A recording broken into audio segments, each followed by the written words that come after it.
بسم الله الرحمن الرحيم. الحمد لله رب العالمين والصلاة والسلام على سيد الأنبياء والمرسلين نبينا محمد وعلى آله وأصحابه ومن تبعهم بإحسان إلى يوم الدين. أما بعد، عن حذيفة رضي الله عنه أن النبي صلى الله عليه وسلم كان يقول بين السجدتين رب اغفر لي رب اغفر لي. أخرجه ابن ماجه وصححه الألباني رحمه اللہ. معزز سامعین، مشاہدین کرام، محترم بزرگوں، پیارے بھائیوں، دوستوں، عزیزوں، تمام قسم کی تعریف، تحمید، عظمت و کبریائی اللہ رب ذوالجلال کے لیے ہے جو ساری کائنات کا خالق و مالک ہے. بے شمار درود و سلام نازل ہو پیارے حبیب جناب محمد رسول اللہ صلی اللہ علیہ وسلم پر، جو پوری دنیا کے لیے رحمت، جو پوری دنیا کے لیے نبی بن کر تشریف لائے. معزز سامعین، مشاہدین کرام، آج کی اس مختصر سی نشست میں چند باتیں جو آپ کے سامنے عرض کرنے جا رہا ہوں وہ ہے کہ نماز میں دونوں سجدوں کے درمیان بیٹھنے کا حکم اور اس میں وارد، حدیث میں وارد دعا پڑھنے کا حکم ہے. معزز سامعین، مشاہدین کرام، نماز یہ ایک اہم عبادت ہے، اسلام کا ایک بنیادی رکن ہے. اسلام کے دائرے میں داخل ہونے کے بعد سب سے پہلا فریضہ جو عبادت کے طور پر ادا کرنا فرض ہے وہ ہے 5 وقت کی نماز پڑھنا. دن رات میں 5 وقت کی نماز یہ فرض ہے. کسی بھی صورت نماز سے، اس صلاۃ سے چھوٹ نہیں ہے. دیگر عبادتیں کسی عذر، شرعی عذر کی بنیاد پر اس میں رخصت دی گئی ہے، لیکن نماز یہ ایسی عبادت ہے کہ اس میں کوئی رخصت نہیں. اور کیوں نہ ہو، اس میں رخصت کس قسم کا؟ جب بندہ اپنے رب سے دور ہو جائے گا تو پھر اس کے پاس رہ کیا جائے گا. ایک مسلمان جو نماز نہ پڑھے تو وہ مسلمان کیسا؟ ایک مومن جو نماز سے دور ہو جائے، وہ اپنے رب سے دور ہو جائے تو ایمان کیسا؟ میرے عزیز ساتھیوں، میرے محترم بھائیوں، نماز یہ سب سے اہم عبادت ہے اور نماز کی بڑی ساری فضیلتیں حدیث میں ہیں. قرآن میں تو اللہ رب العالمین نے کم و بیش 100 جگہوں پر ذکر کیا ہے، نماز پڑھنے کی تاکید کی ہے، نماز پڑھنے کا حکم دیا ہے. میرے معزز ساتھیوں، محترم بھائیوں، نماز کی فضیلت اور اس کی اہمیت کے کسی سے مخفی نہیں ہے. ہر وہ مسلمان، ہر وہ شخص جو مسلمان ہے، اس کو یہ جاننا بھی ضروری ہے کہ نماز کا حکم کیا ہے اور نماز کسی بھی حال میں معاف نہیں ہے. میرے معزز ساتھیوں، نماز کے تعلق سے اللہ کے نبی صلی اللہ علیہ وسلم نے فرمایا، کہا کہ صلوا کما رأیتمونی اصلی. تم ویسے ہی نماز پڑھو جیسا کہ تم لوگوں نے مجھے نماز پڑھتے دیکھا ہے. صحابہ کرام کو اور صحابہ کرام کے بعد تابعین، تبع تابعین، اور اس کے بعد یہ سلسلہ تواتر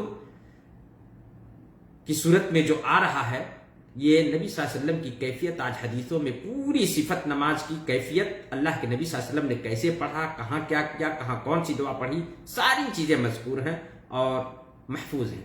میرے معزز ساتھیوں، اس لیے صحیح حدیث اور نبی صلی اللہ علیہ وسلم کی نماز کا جو طریقہ ہے، صحیح حدیث کی روشنی میں اس طریقے کو ضرور اپنانا، کیونکہ یہ اللہ کے نبی صلی اللہ علیہ وسلم کا یہ حکم ہے. صرف نماز پڑھ لینا کافی نہیں، بلکہ نماز ویسے ہی پڑھنا جیسا ہمارے نبی نے پڑھا ہے، تب وہ نماز مقبول ہوگی، تب وہ نماز اللہ رب العالمین کے ہاں قابل قبول ہوگی. نہیں تو ہمیں یوں ہی اگر نماز پڑھ لیتے ہیں اپنے تئیں کچھ کمی بیشی کر کے، جیسا پایا دیکھ لیا ویسا کر لیا، یقین مانا ایسی نماز جو سنت کے مطابق نہ ہو وہ منہ پہ مار دی جاتی ہے. مشہور حدیث بخاری اور مسلم کے اندر ابو ہریرہ رضی اللہ تعالیٰ عنہ راوی حدیث ہیں، حدیث المسیء بالصلاۃ کی نماز، یہ مشہور حدیث ہے.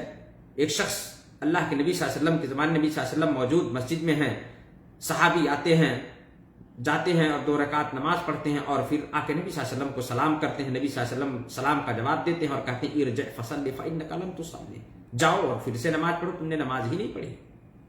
پھر صحابی جاتے ہیں، نماز پڑھتے ہیں، پھر آ کے نبی صلی اللہ علیہ وسلم کے پاس سلام عرض کرتے ہیں. نبی صلی اللہ علیہ وسلم سلام کا جواب دیتے ہیں، پھر وہی بات کرتے ہیں کہ ارجع فصلی فإنک لم تصلی، جاؤ اور پھر سے نماز پڑھو، گویا تم نے نماز ہی نہیں پڑھی.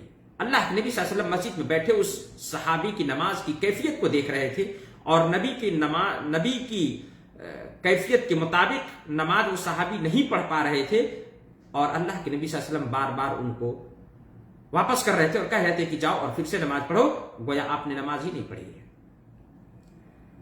تیسری بار جب آئے صحابی اور اللہ کے نبی صلی اللہ علیہ وسلم نے پھر وہی بات کہی تو صحابی نے کہا کہ اللہ کے رسول اب اس سے بہتر نماز پڑھنا مجھے نہیں آتا.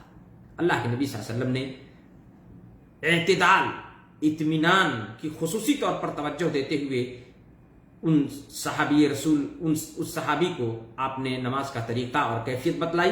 میرے معزز ساتھیوں، اس لیے یہ حدیث اس بات پر دلالت کرتی ہے کہ نماز کوئی گرچہ پڑھے لیکن اگر سنت کے مطابق اطمینان اور اعتدال کے ساتھ نہیں پڑھتا، ارکان کی کما حقہ ادائیگی نہیں کرتا تو اس کی نماز باطل ہوگی اور نماز ہوگی ہی نہیں.